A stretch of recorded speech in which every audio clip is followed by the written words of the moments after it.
I wanted to hop on briefly today.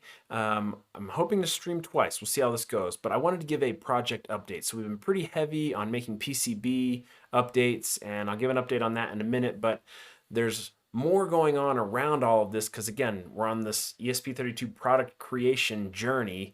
There's more going on besides me just working on the PCB. And so I wanted to share some of those things so you can get an idea of all the different things that are happening to bring this together. For those of you joining us for the first time, we are making a product, a merchandise product from an ESP32. This is the original version. It is an e-paper display inside of a hockey puck. It's a real hockey puck. And we are redesigning that to be around a puck holder. So it'll look something like this.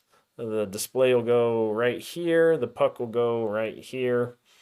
And so that's what we're working on and showing you all of the different steps that are involved in that. And so it's been a little crazy the last week or so. I've been doing some contract work. I actually have a full-time job for those of you that may also be new. Like I'm trying to transition to this eventually to be something that will allow me to do full-time. But right now I still have to have a job, pay the bills, feed the family, and all that. But let's give an update on everything that's going on outside of just the PCB work right now. And so first and foremost, stay there, batteries.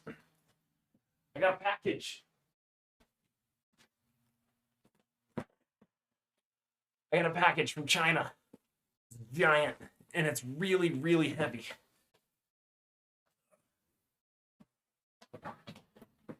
And I'm actually a little bit afraid of it because in that box is almost 1,000 amp hours of batteries, because this is a battery powered device. It's meant to operate mainly on battery. It's not meant to be plugged in. And so, oh man, I'm out of shape lifting that up. It's a little heavy. Let me switch screens here for you. Nope, not that one. There we go. It's this guy right here. So this is the DTP 103450. It is an 1800 milliamp hour battery, nominal voltage 3.7 volts. And in that giant box that I just picked up, it really is pretty heavy. There are 522 of them. And so that's going to be the main power source for our product. So I had to get those from, those came from a company called Good Battery. No, I'm getting Good Display, which is who I get the displays from, I can't remember the name of the company. I feel bad now. But anyway, these are semi-custom made. So the battery is a standard line product. They can do custom runs. You can have custom batteries of like shape, voltage, all that made.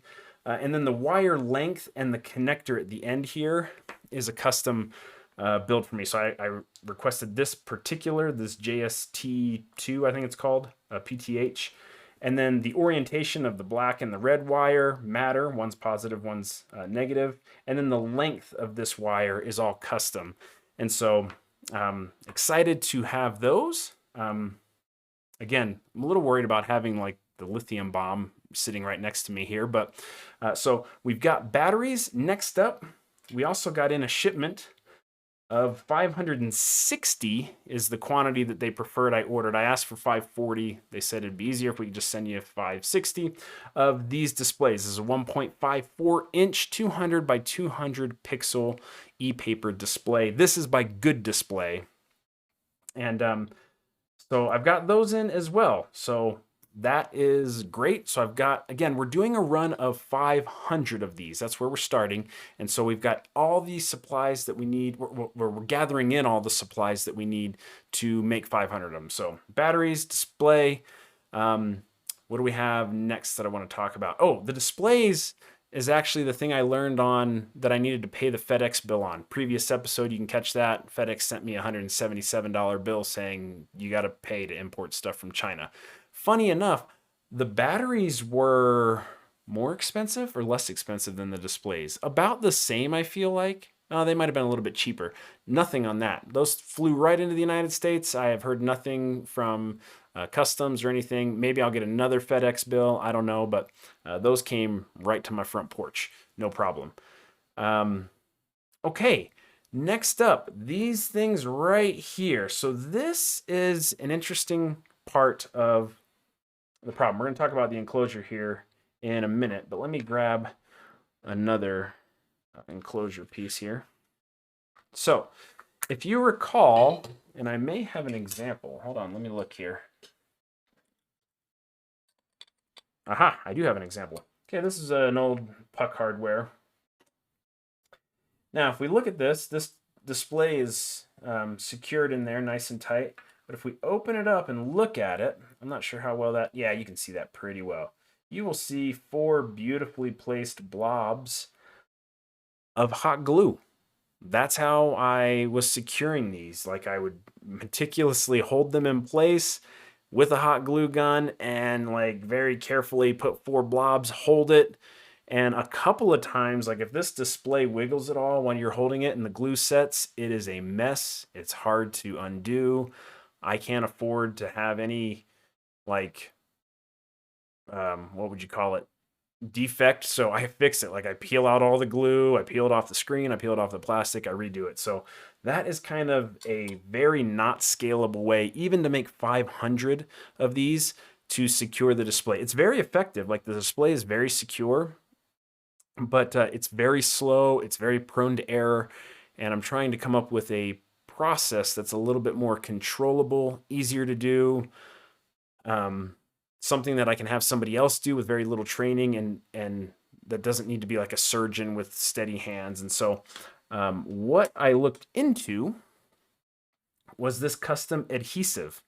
And hold on one second. I'm going to show you something else.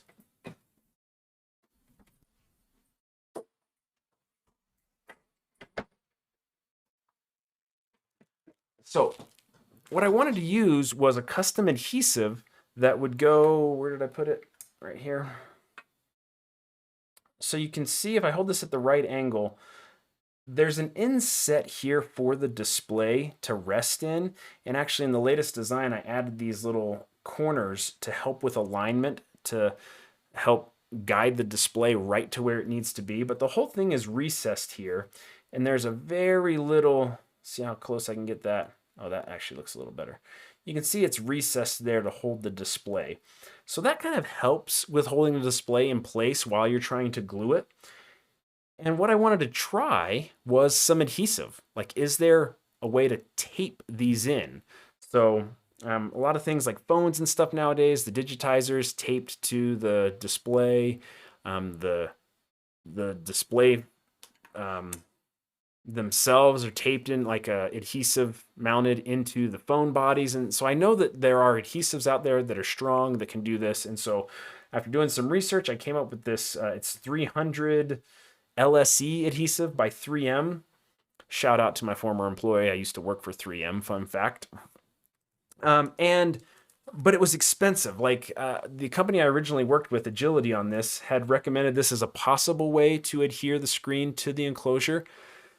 But it was expensive. It was like several dollars per unit, which is crazy. And so to test the idea, I bought some 3M, I guess I could hold it under this camera, 3M 300 LSE adhesive sheets, and called up a good friend who I know has a vinyl cutter. And so again, I'm going to repeat, like I've talked about before, I'm sort of testing this thesis of, do you need to have tons of capital to do this? And are there ways that you can scale up by starting small and being creative? And this is one of those that I'm actually pretty proud of. I just gave him the dimensions, and his wife has a vinyl cutter, just a home, I don't know if you call it Cricut, Cricut, whatever. Cricut. Hey, what's up, buddy? Zach. Zach's joined the stream. And asked him to cut it out. And this is actually what I got. You can see that they are all cut. I mean, just this is, we're talking about $150 vinyl cutter here, was able to beautifully cut these out. And I can actually just show you that it's just pull one out here. There's a lot of wasted material on this, but, and then, you know, I've got this, I can pull out the middle part here. Some of these, the The blade didn't quite go all the way through. This one seems to be okay. Check this out. And now, right, this is just a great double-sided sticker that I could use for something else to adhere, like give it to my kids to play with, like to adhere googly eyes onto something. Very strong adhesive. And then what I'm left with is this, which fits perfectly into here. So it kind of just goes in just like that. And what you do is you peel off one side of the adhesive, tape it down in there, peel off the front side of the adhesive, and then lay the screen down on top of it. So you put this in after pulling off the back adhesive, and then you would take your display, if I can pick it up here, and just adhere it down like that, push down on it, and it's adhered. Share links to the adhesive and the vinyl cutter. Yeah, so I will do that. Thanks. Good suggestion, Zach. Just for information, the adhesive I got from Amazon, it's actually fairly expensive, you know, as far as like you get 3 sheets of it, and I feel like it was, geez, I can't remember. I'll put it all down in the description, but it turns out doing it this way, I do remember the math equaled out to somewhere around like 30 or 40 cents per unit, just cutting it on the vinyl cutter. And I mean, it takes the vinyl cutter, I don't know, it took maybe 5 minutes to cut this off, but it's something that you, like, if you just bought it and had it on your desk and let it run, you could jam out hundreds of these a day for 30, 40 cents a piece just by ordering through Amazon and using a $150 vinyl cutter. Now, just for kicks, I reached out to China and looked for quotes on could people custom cut these and how much, and you can actually buy this same 3M stuff in like 100-yard rolls. It's crazy, for nothing. Like they sell it super cheap. But anyway, that's what led to these right here. So this company sent me some samples. They even went the extra step, took my dimensions and put a little tab on there to assist with pulling them off. And instead of having it on, what did I do with it? It's under here. Like this, admittedly, this right here, it's kind of hard to pull the adhesive off of one side when it's like this. Like it's very delicate. You still have to have pretty steady hands. What they did here was they put it on a different backing, this blue backing. And so if I grab this and pull it off, I've got raw adhesive ready to go. I don't have to mess around with a pair of small tweezers or my fingers to try and get that off. And then the tab is actually, I don't know if you call it like a kiss cut, but like this tab breaks off, but also helps in removing the back adhesive. So once I get it laid down in place in the enclosure, I basically just pull this tab up and it pulls off the back adhesive and it's ready to have the screen laid down on it. So these are pretty cool. I'm trying to remember the price of these. It was higher than I wanted it to be. They're die cut, so they charge you like a tooling fee. It's not much. The tooling fee for this particular distributor was like $120, and then per unit, I want to say it was probably somewhere in that 30 or 40 cents, maybe even more. But you're paying for a little bit more convenience here. So, and then I also have, I'm waiting on, it should be here this week actually, another company. No less than a dozen companies reached out when I put this out on Alibaba, saying that like they could do whatever I wanted, and it kind of overwhelmed me. So tip, if you're using Alibaba, don't use the accept quote feature when you're looking for something, because you will get like overwhelmed with, we can do whatever you want tomorrow, like, and then people start reaching out to your email that they get through Alibaba. It's crazy. So I would suggest just finding a couple of companies and reaching out directly versus saying, hey, Alibaba, just send anybody that wants to bid this project to me, because that got crazy. And so I've got another sample of these coming from a different company, and I'm just going to compare. Their tooling charge was only $30, and their unit cost was much lower. And so if they can produce similar arrangement and quality, like I'll go with them instead. The Bond, if you're curious, is very good. It's probably less than I've never actually tried to push one of these out, but you can put quite a bit of pressure. Like with the hot glue, based on just feel, the screen's gonna break before it pops out. And it's glass. Like if I try to push my thumb through and the screen breaks, it's gonna be nasty. Like it will slice right into my thumb. Shards of glass. It's not, won't be pretty. But using this on the existing puck front, like this, because this is more like what the final injection molded feel will be. It was really solid. Like I had to push really hard. It would eventually pop out, but it was strong enough, I would say. Like it's not, you're not gonna drop it or like have a kid poke at the screen and have it just fall through. Like I had to really like kind of stress push with both thumbs, like, and it would, eventually pop out. And so it's not indestructible, but it is strong enough, I'm saying, for consumer use of something that you're meant to just display on your shelf. So I'm not worried about that. So stickers, we've talked about batteries, displays. Let's talk about the enclosure briefly. So the enclosure is amazing. So before, for those that have been following for a while, I had the top portion of the puck enclosure injection molded. The bottom, I did not have injection molded since it's inside the puck. You'll never see it, and I wanted to save cost. The injection molding tooling cost just for this piece right here was, I believe, somewhere around $4,000. And then you have to pay the unit cost of actually molding each piece. And then they also charge a tooling, like on subsequent orders, they charge you a $500 minimum. Like we have to go pull it off the mold off the shelf and put it on the machine charge. And so every time you order more of these, you're talking a minimum 500 plus the unit cost on them, which was somewhere around like $1.50 or $1.70 per just the front half of the puck case. The bottom ones I had 3D, like professionally 3D printed. That was like $3 or $4 a unit, but it was cheaper than paying the molding cost, at least up front. So that kind of gives you a baseline of where we were with this. I found a new company to do the puck holder enclosure. Look at this. We'll just set that right there. It's beautiful. And this is a 3D printed version on my Prusa Mini. It prints like a dream. Highly recommended if you're looking for a 3D printer. Nothing but good things to say about the Prusa. This design, again, with that thesis of how can we save money and not pay a firm tens of thousands of dollars.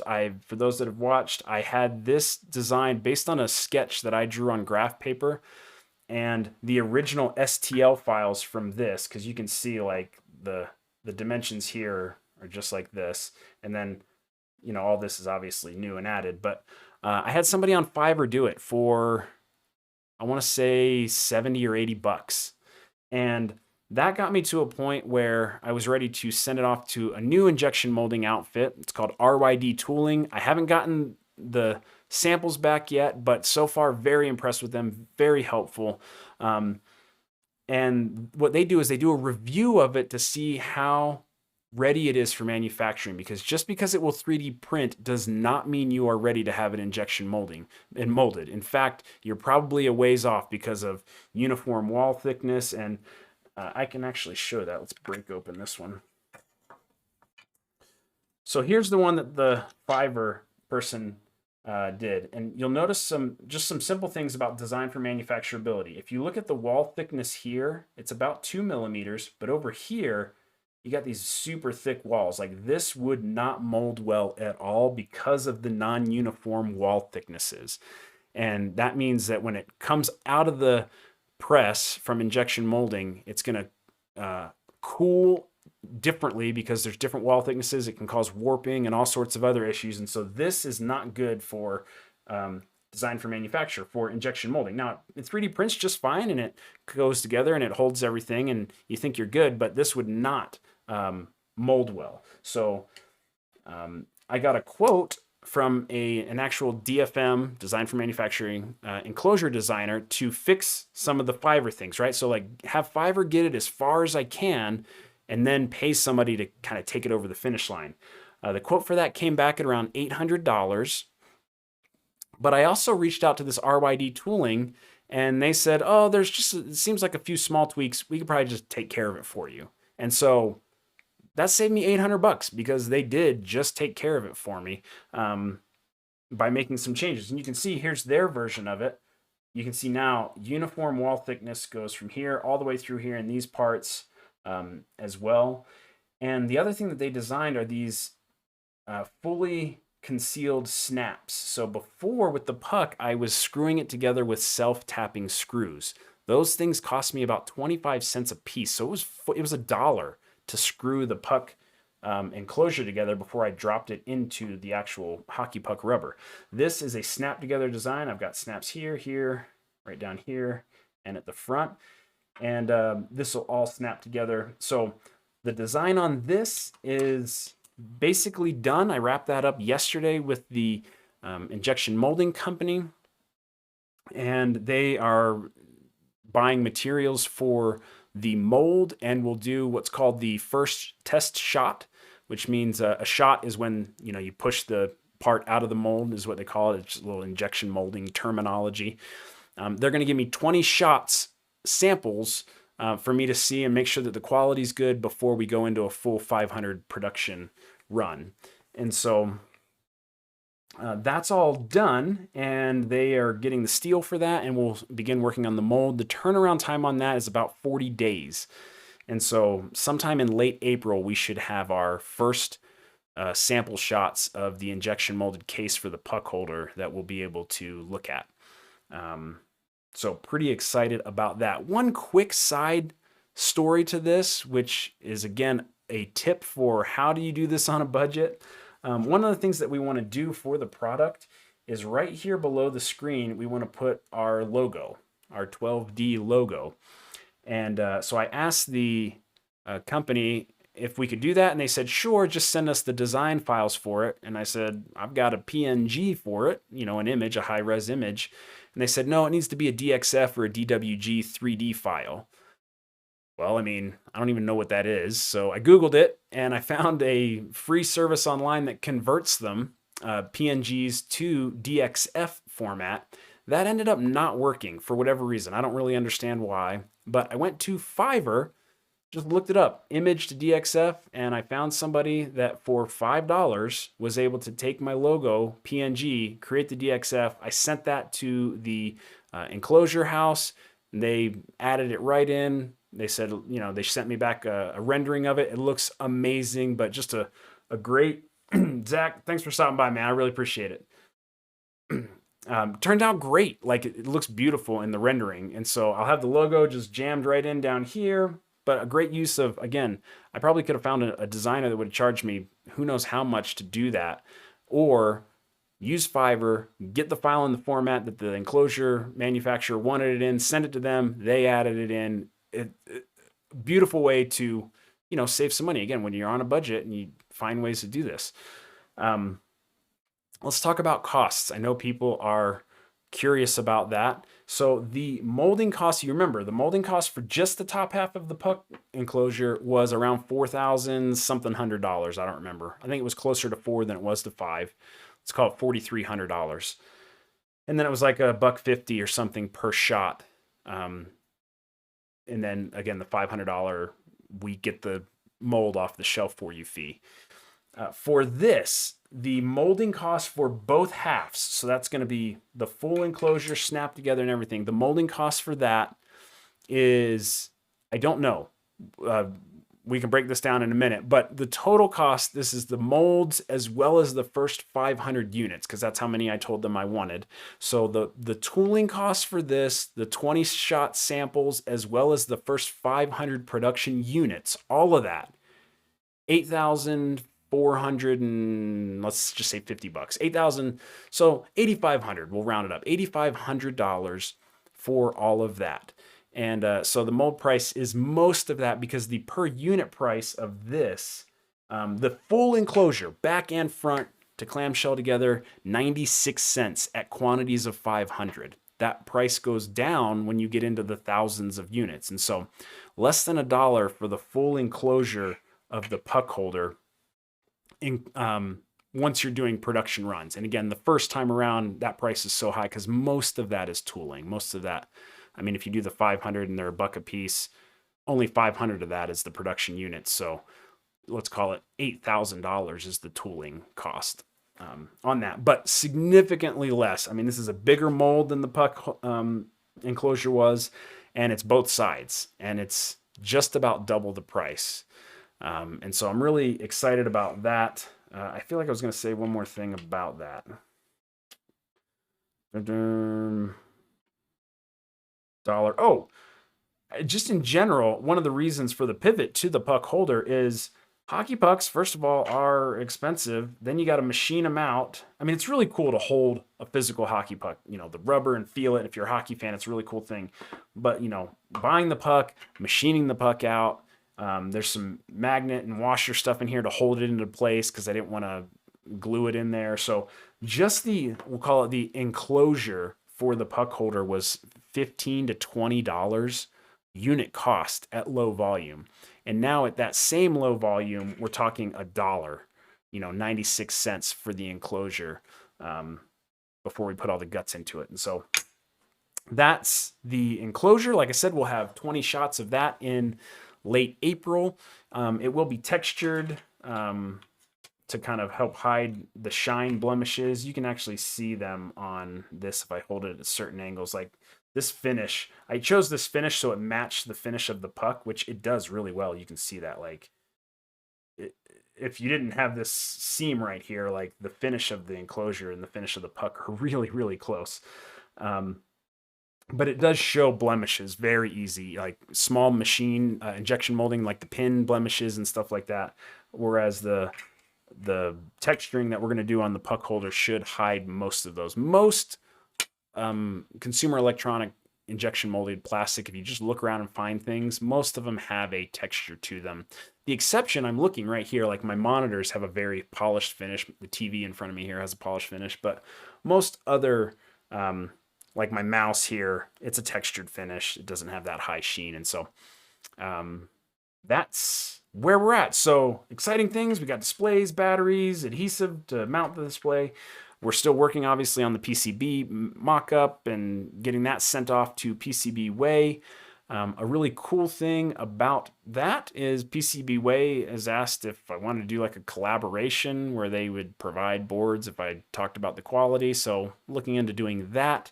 So upcoming, hopefully tonight, it's game night. Like today's busy. Like I got a lot going on this evening and I got to catch this game. But the next stream's coming up. We got a couple of things going on. We need to finish the board. I finally got the data sheet on the battery that tells me like the max charge current and the top off current and things like that. And so we will finalize the design of those resistors around our PMIC so we can get that sent off and get an order of, we're going to do 5 boards to PCBWay for testing. Let me switch back over to here.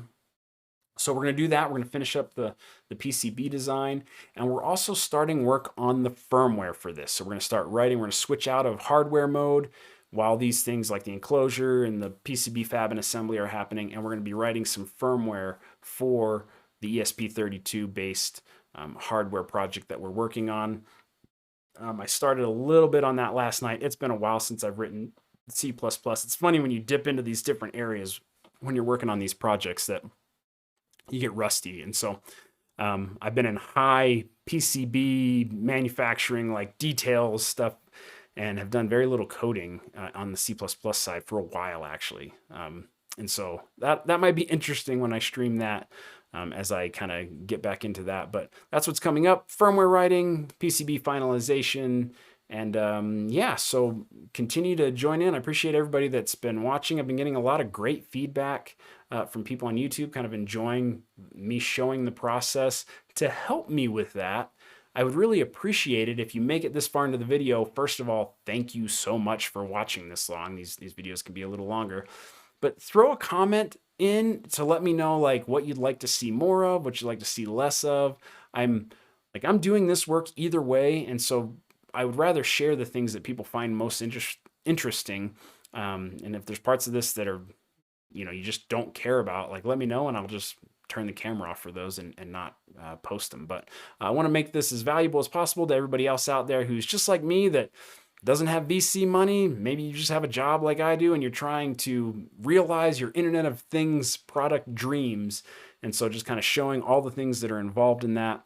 Let me know if you have any questions. I'm happy to answer those. As you can tell, like talking costs and things, I'm pretty open book on most of this. So if you have questions about anything in particular, I'm happy to try and answer those the best that I can.